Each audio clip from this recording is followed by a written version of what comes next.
Tiens. Merci. Fais gaffe, c'est un peu bizarre, c'est du thé à la betterave du Chili. Chili, wow. Ouais. T'es parti loin toi. Ça sent bon. En tout cas, ça me fait plaisir que tu sois venue, ça faisait longtemps. Ouais, moi aussi, ça me fait super plaisir. Ça faisait vraiment trop longtemps qu'on s'était pas vu. Ça me manquait vraiment de te parler. Hein. Mais t'es partie en voyage, enfin je sais pas, c'est peut-être hyper étrange, mais j'ai comme l'impression d'avoir zappé quelque chose dans ma vie. Enfin non. Non mais t'inquiète, je comprends ce que tu veux dire. Moi aussi, je crois que j'ai ressenti la même chose en fait. C'est trop bizarre, mais. Ah bon. D'ailleurs, c'était un peu pour ça que j'étais venue te voir. Enfin, j'avais besoin de te parler de ce qui s'était réellement passé. Mais j'ai trop peur que tu me crois pas en fait. Mais si, vas-y, je t'écoute. Bon, ok. Bon, alors tout a commencé il y a 2 ans.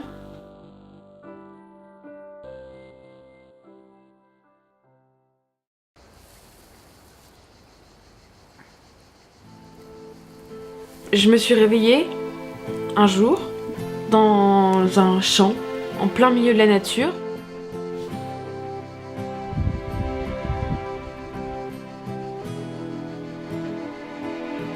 Je savais pas où j'étais. J'avais un mal de crâne, c'était super bizarre, j'étais totalement désorientée. Et même moi, je ne savais pas qui j'étais moi-même. J'avais pas de prénom, aucun souvenir, aucune famille. C'est comme si je venais de naître alors que j'étais adulte. Vraiment super bizarre. Mais t'es allée voir quelqu'un après? Enfin, je sais pas, c'est hyper bizarre, c'est pas normal. Bah écoute, oui, j'ai marché, j'ai essayé de comprendre ce qui m'arrivait. J'ai essayé de trouver des gens, parce que voilà. Parce que je m'ennuie un peu, c'est pas tout, mais... Bah, on peut faire... soit celle qui fait le plus loin, soit celle qui va le plus loin. Celle qui va le plus loin. D'accord. Excusez-moi. Excusez-moi. Gagner. Vous savez où on est où là?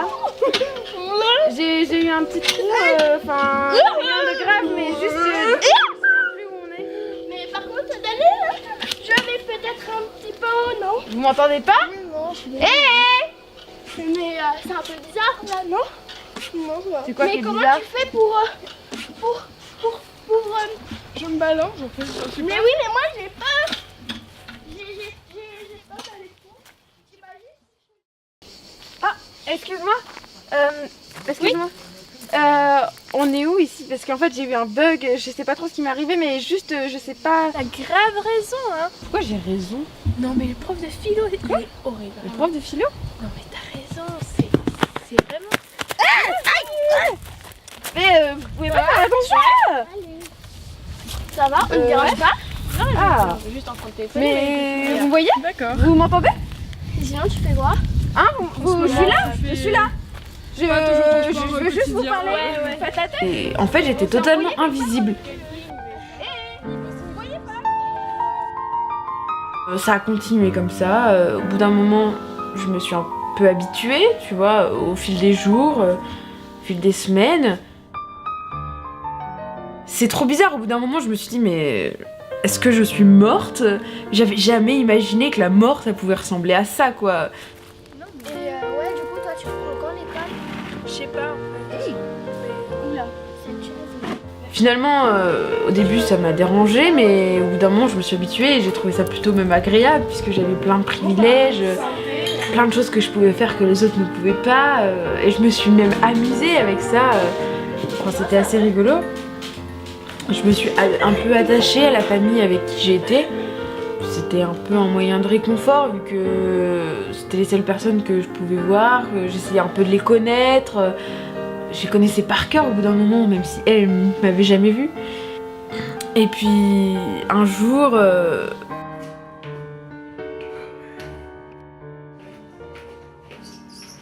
C'est comme cette soupe. C'est pas nous qui l'avons faite, on sait pas ce qu'il y a dedans. Bah si, on sait très bien qu'il y a de l'eau au moins dedans. Bon. Donc vous croyez vraiment savoir ce qui se passe au niveau du gouvernement?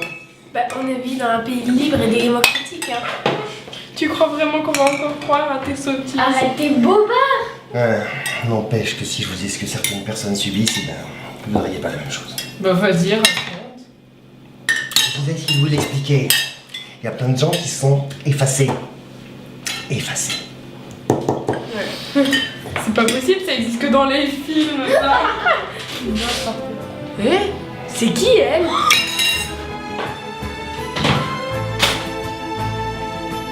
Effacés de la société. Des gens qui sont effacés. Effacés. Effacés de la société. Et là, je recommençais à devenir visible. Et des souvenirs me venaient. Je me rappelais mon prénom. Je comprenais pas pourquoi.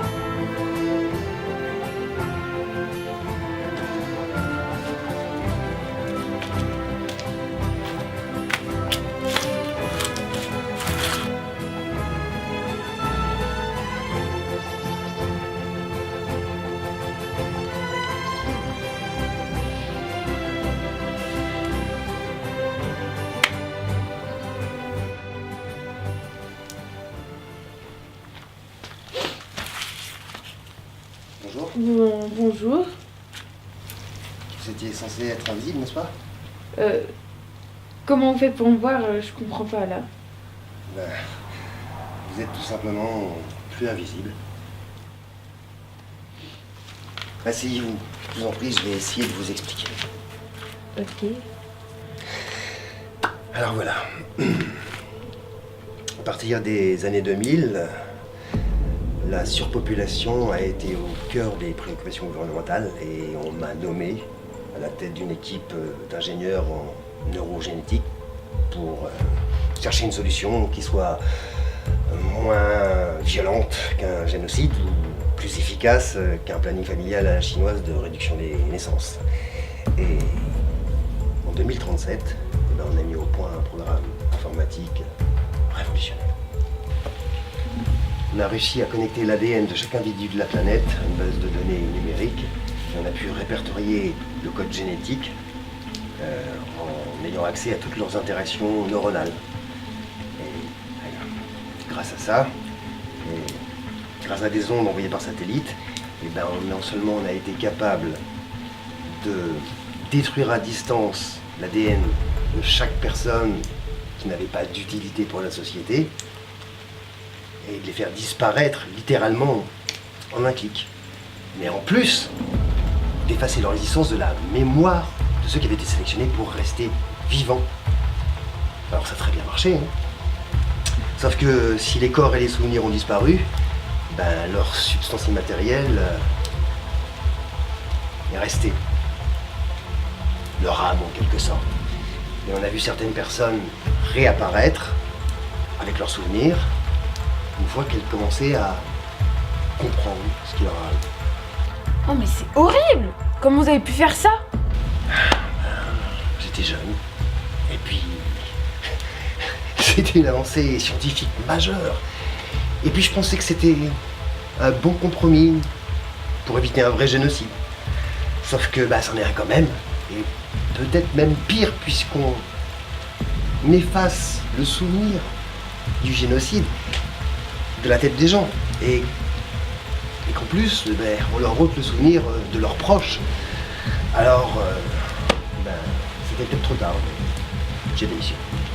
Même si le mal était fait. Voilà ce qu'il m'a dit.